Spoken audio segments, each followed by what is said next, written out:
की तरफ इस मामले को लेता हूं। शहजाद चौधरी साहब, रशिया का दौरा इमरान खान साहब का, इसकी इंपॉर्टेंस क्या है इस वक्त अमेरिका और पाकिस्तान के ताल्लुकात के तनाजुर में?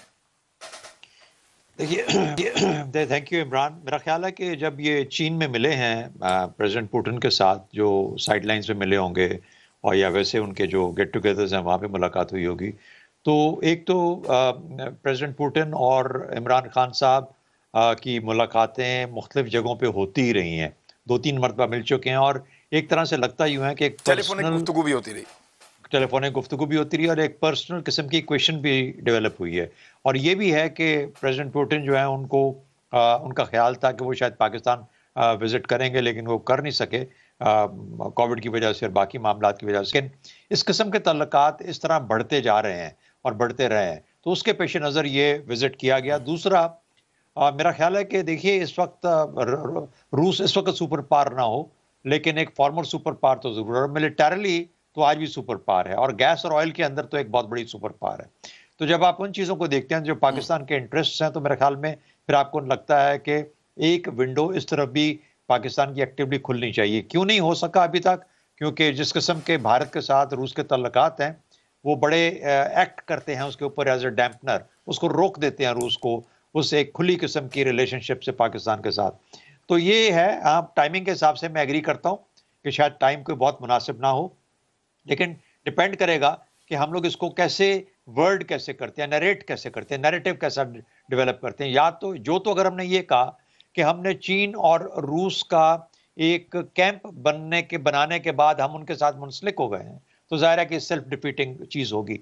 और अगर हम ये कहेंगे कि जिस तरह चीन के साथ तल्लुकात हैं और अमेरिका के हम स्ट्रेटेजिक पार्टनर हैं, उसी तरीके से रूस के साथ एक इकोनॉमिक रिलेशनशिप लेके आगे चलेंगे, तो मेरा ख्याल है कि उससे दुनिया के अंदर थोड़ी बहुत आसानी पैदा हो जाती है इन चीज़ों को परसीव करने में। तो ये विजिट के बाद और विजिट के दौरान जिस किस्म का हम गुफ्तगू और रवैया अपनाएंगे और जो नैरेटिव बिल्ड करेंगे और जो स्टेटमेंट्स देंगे, वो डिटर्मिन करेंगी कि किस तरीके से दुनिया इसको देखती है। बारसूरत आपको पता है कि हो सकता है कि हमारे आर्मी चीफ भी अगले चंद दिनों में अमेरिका का विजिट करें, और अगर ये ऐसा हो रहा है तो ये एक बैलेंसिंग एक्ट के तौर पे समझा जाना चाहिए।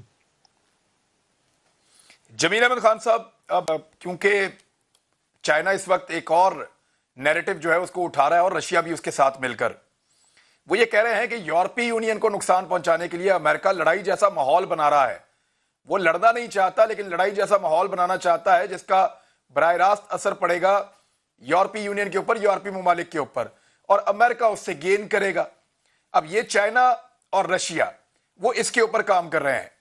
जर्मन चांसलर ने रूसी सदर से मुलाकात की है, कुछ रशियंस के साथ जो है वो जो यूरोपीय ममालिक हैं उनके लोग राब्ते में भी हैं, और फ्रांस ने भी राब्ता किया गुज़िश्ता दिनों और वहां का एक दौरा भी हुआ। तो आप क्या समझते हैं कि ये इस सफबंदी में यूरोपीय यूनियन के लिए क्या एक नया रास्ता निकलेगा? क्योंकि यूरोपीय यूनियन के जो वजीर खारजा हैं वो पहले ये कह चुके हैं कि अब अमेरिका दुनिया को अकेला लीड करता हुआ दिखाई नहीं दे रहा।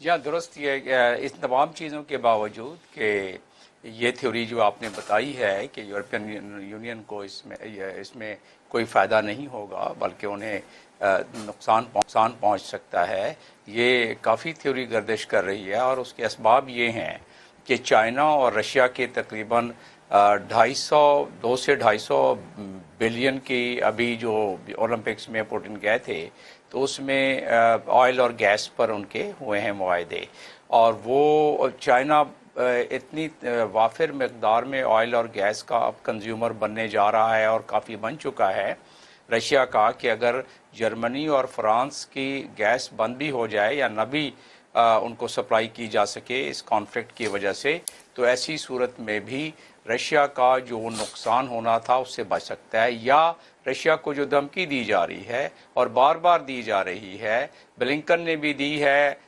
प्रेसिडेंट बाइडेन ने भी दी है कि ऐसी सख्त हम सैंक्शन लगाएंगे कि वो उसकी मिसाल नहीं मिलती रशिया पर। तो उस सैंक्शन की तैयारी भी इन 2 मुआहदों और बाकी मुआहदों पर जो गुफ्तगू के दौरान बयान किया जा सकता है, उससे अंदाज़ा होता है। पहली चीज़ ये है। दूसरी चीज़ ये है कि जब भी किसी मुल्क में कोई कॉन्फ्लिक्ट के गर्दाब छा रहे होते हैं, तो उसका सरबराह या वो मुल्क चाहता है कि ज़्यादा से ज़्यादा हेड ऑफ दी स्टेट उस मुल्क में विज़िट करें, ताकि जो उनके मुखालिफ हैं उनको एक सॉलिडरिटी का पैगाम मिले। ये इमरान खान के विज़िट के हवाले से मैं बात कर रहा हूँ।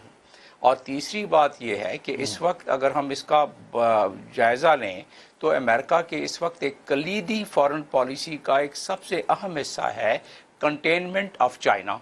और कंटेनमेंट ऑफ चाइना के लिए अमेरिका जो तकोदो कर रहा है, उस सिलसिले में चाइना और रशिया का अपने जॉइंट कम्युनिके जो ओलंपिक्स के बाद इशू उन्होंने किया है, वो चाइना ने इस किस्म के बयान शायद ही कभी दिए हों। क्या दिया उसने कि चाइना ने फेवर किया कि यूक्रेन और नेटो को उसके फैलाव को नहीं होना चाहिए यूक्रेन में, और रशिया ने वन चाइना पर बिल्कुल खुल के वाज़ेह बयान कर दिया अपना मौक़िफ़। चाइना नॉर्मली नहीं करता है, रशिया तो खुल के मौक़िफ़ पहले भी अपना बयान करता रहे। इस दफ़ा बड़े खुल के उन्होंने ये बयान मौक़िफ़ किए, अपना मौक़िफ़ को बयान किया, और साथ में उसके उन्होंने अपने मुआहदे भी किए। इसके अलावा अगर इससे थोड़ा सा हट कर देखें तो स्पेस वेपनाइजेशन में चाइना और रशिया की इस वक्त जो हम आहंगी चल रही है, उससे अमेरिका में काफ़ी ज़्यादा एक खुलबली पाई जाती है। और पिछले दिनों ही उस पर काफ़ी चीज़ें, काफ़ी लिटरेचर मैसर है, गूगल पे भी मैसर है, जिसमें स्पेस वेपनाइजेशन का तस्करा हो रहा है। तो ये इतनी जब जॉइंट वेंचर्स हो रही हैं, और ऑफ कोर्स इससे पहले ही बहुत दफ़ा जिक्र हो चुका है शंघाई कोऑपरेशन ऑर्गेनाइजेशन का, जिसमें कि चाइना और रशिया, ऑफ कोर्स दूसरे ममालिक हम भी शामिल हैं उसमें, वो भी, लेकिन उसकी वजह से एक हम आहंगी बढ़ रही है। वापस आ जाते हैं इस तनाजुर में कि पाकिस्तान के प्राइम मिनिस्टर वहाँ जा रहे हैं, और साथ में इस वक्त यूक्रेन की जो कॉन्फ्लिक्ट या स्क्रिमेशेस या जंग, वो किसी लम्हे भी, जिस तरह के बाइडन कह रहे हैं, वो हो सकता है। रूस इससे इनकार करता है। सिंपल अगर करें तो हमारा पॉइंट ऑफ व्यू क्या होना चाहिए डिस्कशन के दौरान इस पे? जी,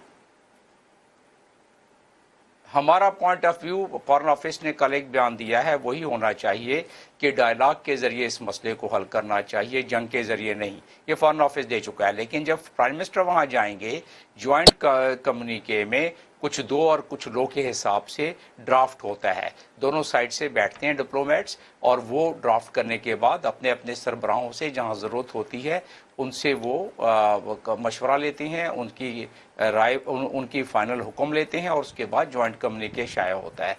रशिया का मेरे तजिए के मुताबिक पूरी कोशिश होगी कि यूक्रेन के हवाले से कोई तस्करा आ जाए, हमारी पूरी कोशिश होगी कि कश्मीर के हवाले से कोई तस्करा आ जाए। तो ये बहरहाल वक्त बताएगा, लेकिन इसकी जो टेक्निकल अहमियत है वो ये है कि 2021 में हमारी उनके साथ एक इंटरनल जो कमीशन